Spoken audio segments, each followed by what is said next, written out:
दोस्तों, क्या pregnancy conceive करने के लिए पीरियड्स के दौरान रिलेशन बनाना जरूरी होता है? जिन महिलाओं को लगातार प्रयास करने के बाद भी गर्भधारण नहीं हो पा रहा है, क्या वो पीरियड्स के दौरान रिलेशन बनाती हैं, यानी पति के संबंध में आती हैं, तो क्या उनको प्रेगनेंसी कंसीव हो जाएगी?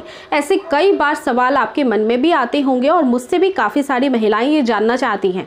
तो इस प्रश्न का सबसे ज्यादा सटीक और सही आंसर मैं इस वीडियो में आपको देने वाली हूँ। इस वीडियो को स्किप बिल्कुल भी ना करें, क्योंकि पीरियड्स एक ऐसा महत्वपूर्ण भाग होता है जो प्रेग्नेंट बनाने के लिए काफी जरूरी भी होता है, और इससे काफी सारी जानकारियां ऐसी होती हैं जो अगर गर्भधारण आपको नहीं हो रही है तो आपको जानना बहुत जरूरी है, जिसको ठीक करके आप बहुत जल्दी मां बनने का सुख प्राप्त कर सकती हैं।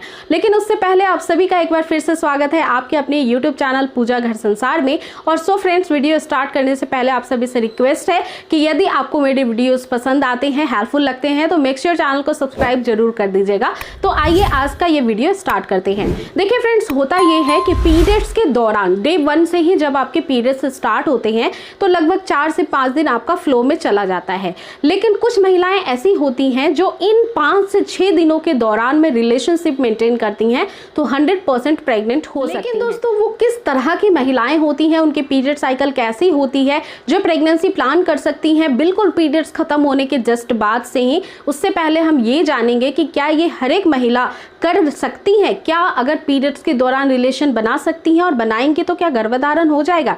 देखिए फ्रेंड्स, एक मेडिकल रिसोर्सेज के अकॉर्डिंग अगर किसी भी तरह की रिसर्चेज होती है तो वो हेल्दी पीरियड साइकिल के अकॉर्डिंग ही होती है, और हेल्दी पीरियड साइकिल 28 से 30 दिन की होती है। अगर 28 से 30 दिन की पीरियड साइकिल किसी महिला की होती है तो उसका ओवुलेशन का टाइम निर्धारित होता है, और उसका अंडा ओवरी से हर समय हर महीने उसी दिन बाहर आता है जिस दिन वो पिछले मंथ में आया था। तो इसके अकॉर्डिंग अगर आपका 4 से 5 दिन फ्लो आता है, मान लीजिए कि पीरियड्स 5 दिन आया आपका, तो वो 5 दिन जो होते हैं वो किसी काम के नहीं होते, क्योंकि उस समय महिला ओवुलेशन नहीं करती है, यानी उनके बॉडी से एग नहीं निकलता है। लेकिन उसके बाद का जो 1 वीक होता है उस दौरान आपका अंडा परिपक्व हो जाता है, और उसके बाद आपका फर्टाइल विंडो पीरियड स्टार्ट हो जाता है। अगर सरल भाषा में समझने की कोशिश करें तो देखिए, पीरियड्स के बाद जो 10 से 11 दिन का समय होता है, ये जो है आपका मोस्ट फर्टाइल पीरियड नहीं होता है। 10 से 11 दिन में संभावित कुछ महिलाओं को गर्भधारण हो सकता है, और ना हो पाने की संख्या काफी ज्यादा होती है, यानी इस समय मैक्सिमम महिलाओं के फर्टाइल पीरियड या ओवुलेशन पीरियड आते ही नहीं है, क्योंकि हर एक महिला की पीरियड साइकिल अलग होती है। जरूरी नहीं है कि हर एक महिला हेल्दी पीरियड साइकिल की ही होती हैं या रेगुलर पीरियड साइकिल की बंदियां ही होती हैं। दोस्तों, 11 दिन के बाद आपका मोस्ट फर्टाइल पीरियड स्टार्ट होने लगता है, यानी बच्चेदानी का मुंह हल्का सा डायलूट सर्विक्स जो है वो खुलता है, और उसके बाद जो आपका परिपक्व हुआ एग है, जो मैच्योर्ड एग है, वो आपके ओवरी से निकलता है और फिलिपिन ट्यूब में आकर वेट करता है, और इसके बाद आपका ओवुलेशन फेज स्टार्ट हो जाता है, और देन रिलेशनशिप कंसीव करने से 99.9% 100% भी हो सकता है कि कंसीव हो जाए। लेकिन दोस्तों, ये एप्लीकेबल किन महिलाओं पे है? जिनकी रेगुलर पीरियड साइकिल है 28 से 30 दिन के पीरियड साइकिल की महिलाएं हैं। अब दूसरी टाइप की महिलाएं जिनकी पीरियड्स के दौरान रिलेशनशिप मेंटेन करने से गर्भधारण की संभावना बढ़ सकती है, वो महिलाएं शॉर्ट पीरियड लेंथ की होती हैं। कुछ महिलाओं के पीरियड साइकिल बहुत छोटी होती है, 18 से 21 दिन के बीच में ही पीरियड्स दोबारा से रिटर्न आ जाते हैं। तो ऐसी महिलाओं के ओवुलेशन फेज भी बहुत ज्यादा कम होते हैं, मतलब कि बहुत अर्लियर स्टेज में हो जाते हैं।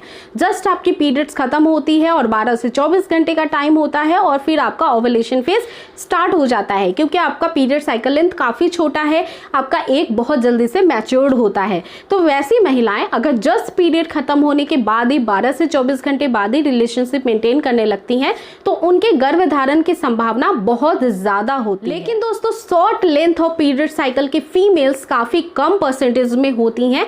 हर किसी महिला का 18 से 21 दिन में पीरियड्स नहीं आता है।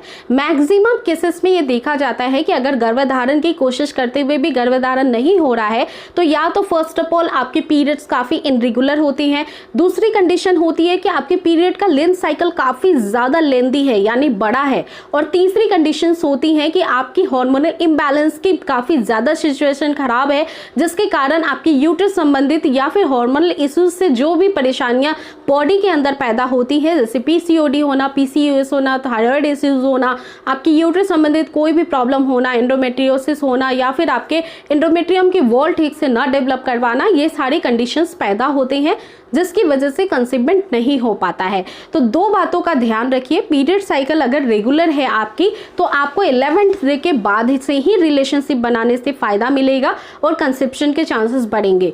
शॉर्ट लेंथ पीरियड साइकिल की फीमेल्स हैं आप और वैसी पीरियड साइकिल लेंथ आपकी काफ़ी छोटी है तो ओव्यूलेशन अर्लियर आता है। इसके बाद से आपको ध्यान रखना है कि पीरियड्स खत्म होने के 2 दिन बाद से ही रिलेशनशिप मेंटेन करना है। और अगर इनरेगुलर पीरियड साइकिल है या लेंथी पीरियड साइकिल है तो पहले इस पीरियड्स को ठीक करना पड़ेगा, उसके बाद ही आपके ओव्यूलेशन फेजेस या ओव्यूलेशन रेगुलरिटी से होने स्टार्ट हो जाएंगे और वो काफ़ी ईजिली से आप कर सकती हैं रेगुलर बेसिस पे कुछ एक्सरसाइजेस करके और डाइट प्लान में कुछ चेंजेस करके। अपनी लाइफ स्टाइल को मॉडिफाई कर लीजिए तो आपकी सारी ही प्रॉब्लम इश्यूज बहुत जल्दी से ठीक हो जाएगी without any treatment. So friends, आप अगर ओव्यूलेशन कैलकुलेट नहीं कर पाती हैं, आपको ओव्यूलेशन के सिम्टम्स समझ में नहीं आते हैं, तो काफ़ी इजी मेथड मैंने शेयर किया हुआ है जिसकी वीडियो की लिंक मैं डिस्क्रिप्शन बॉक्स में आपको प्रोवाइड कर रही हूँ, तो उसको देखना काफ़ी ज़्यादा इंपॉर्टेंट है आपके लिए अगर आप नेचुरल कंसेप्शन चाहती हैं। और इसके अलावा भी काफ़ी हेल्पफुल टिप्स मैं शेयर करती रहती हूँ आपकी लाइफ स्टाइल को अच्छी और बेहतर बनाने के लिए,